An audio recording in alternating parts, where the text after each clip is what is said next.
मेरे पतिदेव को अक्ल कब आएगी। रमेश, मुझे मेरी फ्रेंड के साथ बाजार जाना है। सारे काम निपटा दिए हैं और खाना भी बनाकर रख दिया है।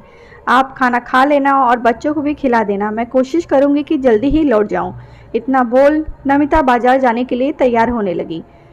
रमेश हमेशा काम के सिलसिले में व्यस्त रहते थे और पूरा हफ्ता काम करने के बाद छुट्टी के दिन वो केवल आराम करना पसंद करते थे। घर परिवार की सारी जिम्मेदारी नमिता के सिर पर ही थी।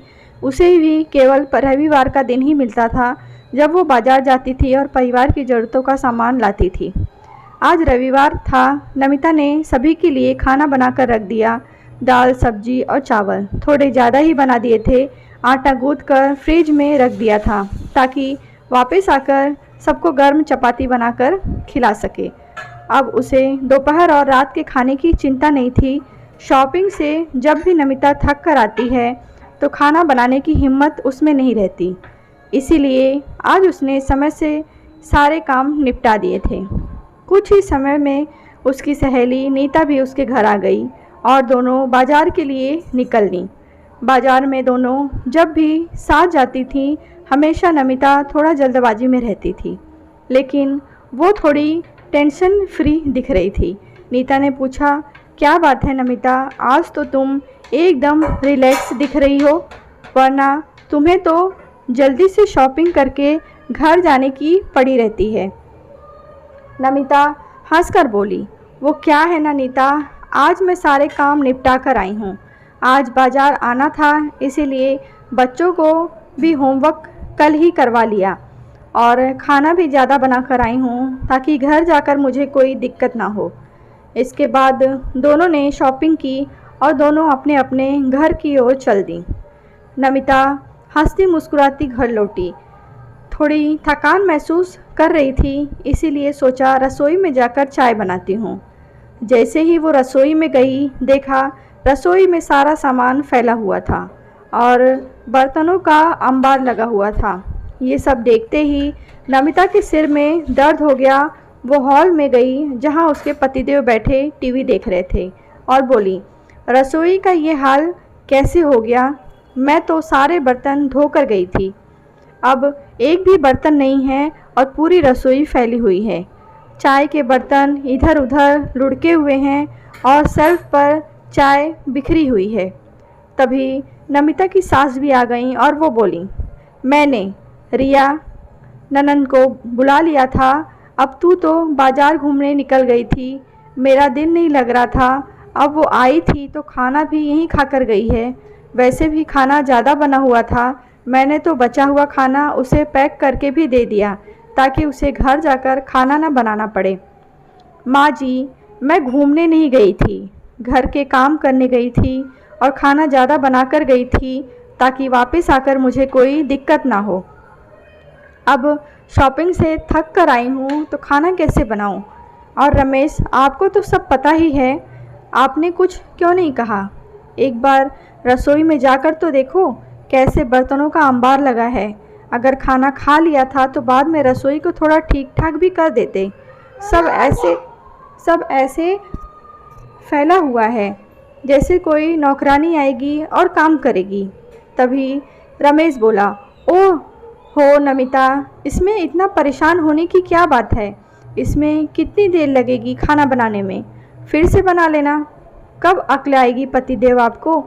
केवल दफ्तर का काम करके आप थक जाते हैं और छुट्टी वाले दिन तो आप सोफ़े तक से नहीं उठते और मुझसे उम्मीद करते हैं कि पूरे हफ्ते सुबह 5 बजे से रात के 11 बजे काम करूं और छुट्टी के दिन भी घर और बाहर के काम करूं, उसमें भी आपका बेरुखी व्यवहार सहन करूं। क्या आपका कोई फ़र्ज़ नहीं घर के लिए? मैं अगर घर से बाहर किसी काम में व्यस्त हूं तो आप घर के काम में थोड़ी बहुत मदद क्यों नहीं कर सकते? जब तक कोई हक कहकर अपना हाल नहीं बताएगा या फिर आपको अपनी अहमियत का एहसास नहीं कराएगा, तब तक क्या आपको कुछ समझ नहीं आएगा?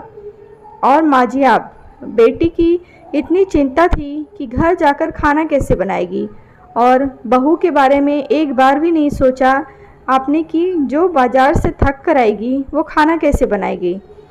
थक गई हूँ मैं आप लोगों के इस बेरुखी भरे व्यवहार से।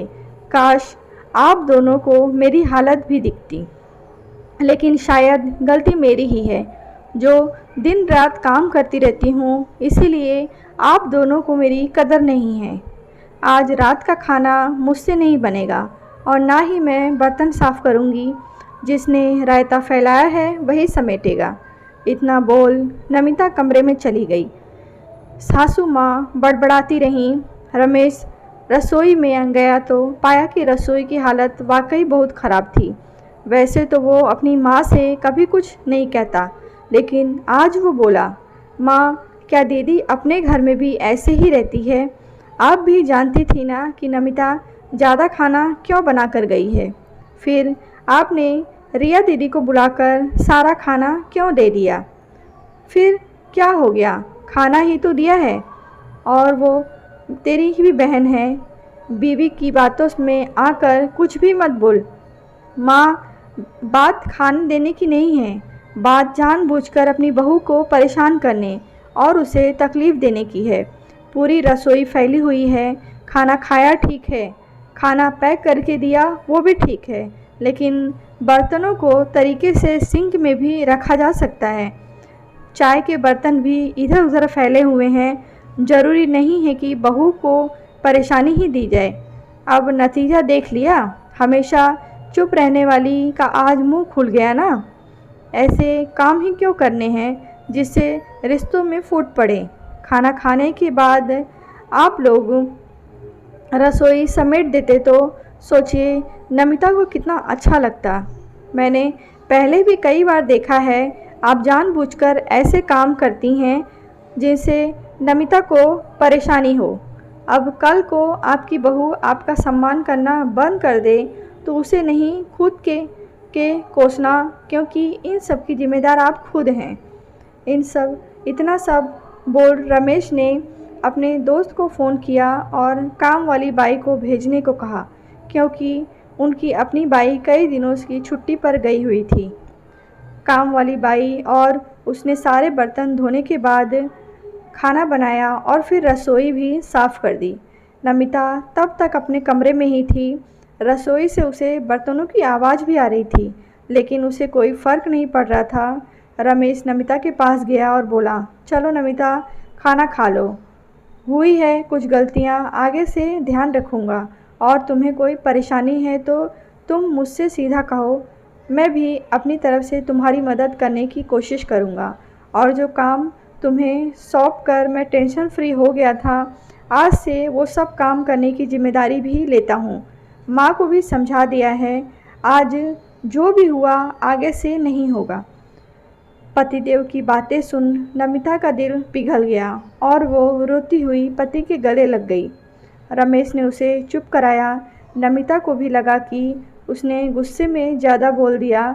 उसने भी रमेश से माफ़ी मांगी। दोनों ने एक दूसरे की मदद करने और अपने रिश्ते को बेहतर बनाने का वादा किया। कहानी आपको कैसी लगी है कमेंट बॉक्स में बताएं। कहानी अच्छी लगी हो तो लाइक करें, शेयर करें।